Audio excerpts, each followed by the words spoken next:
Hi, this is the Grocery Guru. Today we're going to be cooking pork loin, and we're going to use a little cream of mushroom soup, some nice russet potatoes already pre-cut, some white onions. I've got a few peppers here. This is homegrown yellow hot peppers here.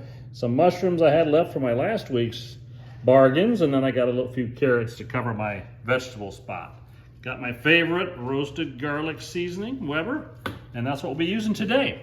But first step is, I've already marinated my pork a little bit. It's a thinner cut pork because I bought it on sale. So each of these pork loins are about 80 cents a piece, so a pretty good deal for that.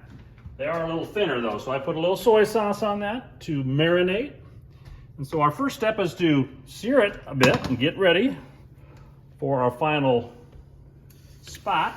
So we're going to sear first, and that just means we're just going to get a nice coating on there and get it ready for our final dish here. Now if you don't want to, I know I've been using my air fryer. You can sure use your air fryer on this, but I figured I was being a little discriminatory against pans. If you don't have an air fryer, this will at least help you to learn how to do it without an air fryer. But we're gonna get this thing going first,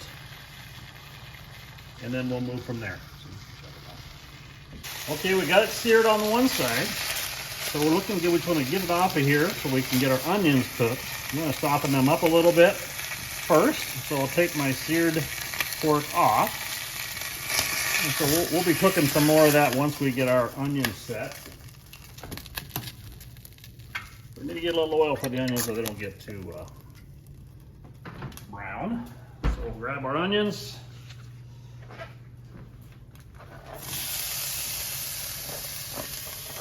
This is my photographer's favorite thing, is that sizzle. He loves the sizzle. And we'll put our carrots in there too, because they're a little harder, so we want to get those softened up a bit before we add our cream of mushroom soup. So we'll do that first. And this stuff's already pre-cooked, microwaved. I had four russet potatoes, 4 minutes, flip them 4 minutes. It's just right, it's pre-cooked, so it's not gonna be any problem. It won't be hard when you eat it. And so we'll do these soft items at the end, and we'll come right back. Okay, we spent a few minutes on the onions and the carrots. Now we're gonna put the pork loin on top of that, because it's gonna continue to cook a bit. And we want to get that onion flavoring in our pork. So we're going to do that first. And then we're going to put the rest of our toppings right on top. First we'll put a little seasoning on there. And this has got some garlic. If you want to use fresh minced garlic, you can. This is just a little easier. I'm going to put the rest of our toppings on there, because these don't take near as much to cook.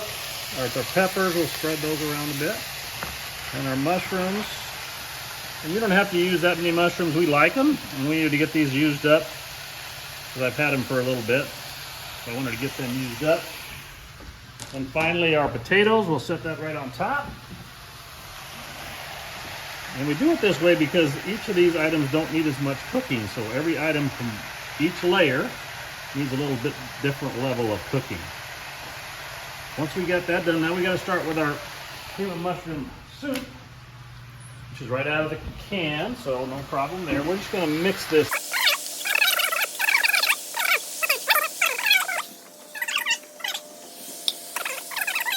Cook down nicely, but sometimes if you don't do this ahead, it has a tendency to be a little lumpy. We don't want lumps in our stuff.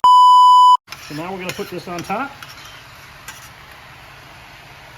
And spread it out if you can, so it's not just in one spot, but it'll cook down and it'll be really yummy. So we're going to let this cook for about 20 minutes. 20 minutes later. Okay, I think we're ready. We spent about 15 minutes instead of 20, so we did pretty good. So this is what we ended up with. So I went ahead and put some tomatoes and cucumbers because I thought maybe it was a little bit boring, so I went ahead and did that. I put a little bit of cheese on top of that. But now we got to take a look. I did check the temperature. It's at 165, so we're in pretty good shape on temperature. So let's get our pork, get a piece of pork out of here. Nice piece of pork, and then what I do on top of that to make it look real pretty Put the potatoes on there. I want to get a little bit of everything on there. It's almost a stew if you think about it. So you can do it a little bit different ways. If you don't want to put the potatoes in, you can make a baked potato instead. But make sure you get the onions in there and the carrots, because that is yummy. And let me tell you, that is good stuff. This is the Grocery Guru signing off.